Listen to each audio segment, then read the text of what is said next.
Hello there. I'm the senior investigator of the ICAC, ICER. Hong Kong citizens applying for public services should bear one thing in mind.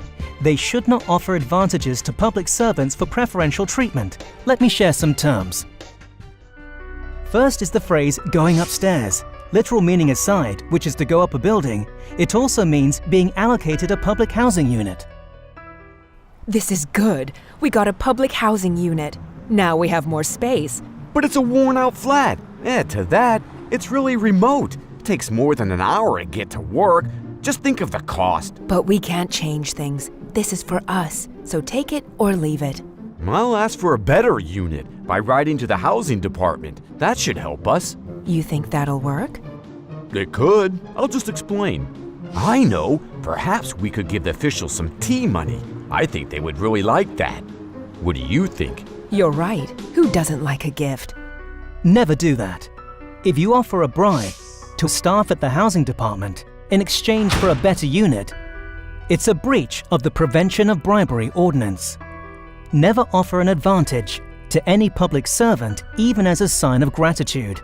Giving the staff a simple word of thanks or a letter of appreciation is enough. Now let's talk about getting a license. This means obtaining a qualification through some sort of exam, like an estate or insurance agent. Even driving requires an exam. Rearview mirror, indicator, gear shift. Good morning, sir. ID card, please. What is this? I'm sorry. ID card. You may begin. So then, sir, did I pass or fail this? Hey, sir. What is it? For you, a token of my gratitude. What is that? Please, sir, take this packet and let me pass. It is bribery if the candidate offers a red packet to the driving examiner of the transport department to get a pass. It breaches the Prevention of Bribery Ordinance. The examiner is also in breach if he accepts it. Hello there. Today I would like to talk about getting a place. Often in Hong Kong, we need to get a place, either for dining or maybe parking or school admission for our children. Why didn't you answer the headmistress in the interview? Didn't we practice all this at home? Oh, headmistress. How are you? Headmistress, I'd like to know whether my daughter Macy has a chance of being admitted here. You see, it's her wish to study at this school. Correct, Macy? Please don't worry, Mrs. Lau. We'll contact you as soon as we have the results. Of course, headmistress, but you know how difficult it is to secure a place in this district.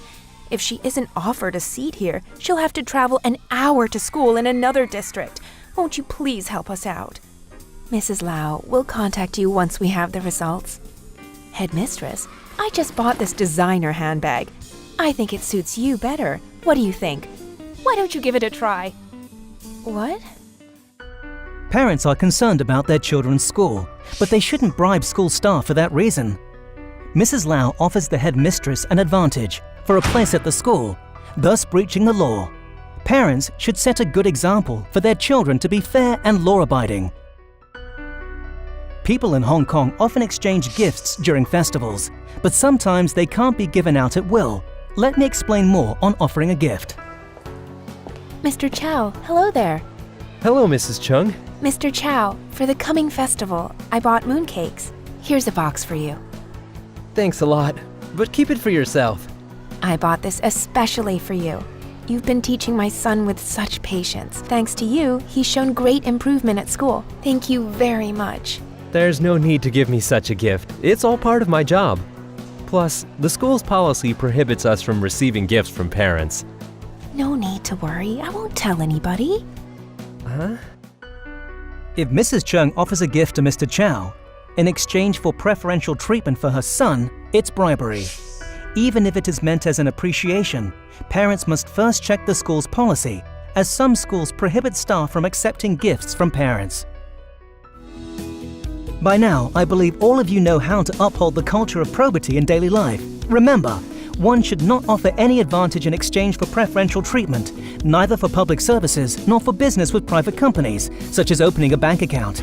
If you come across corruption, report it to the ICAC. You are welcome to visit the ICAC regional offices for inquiries.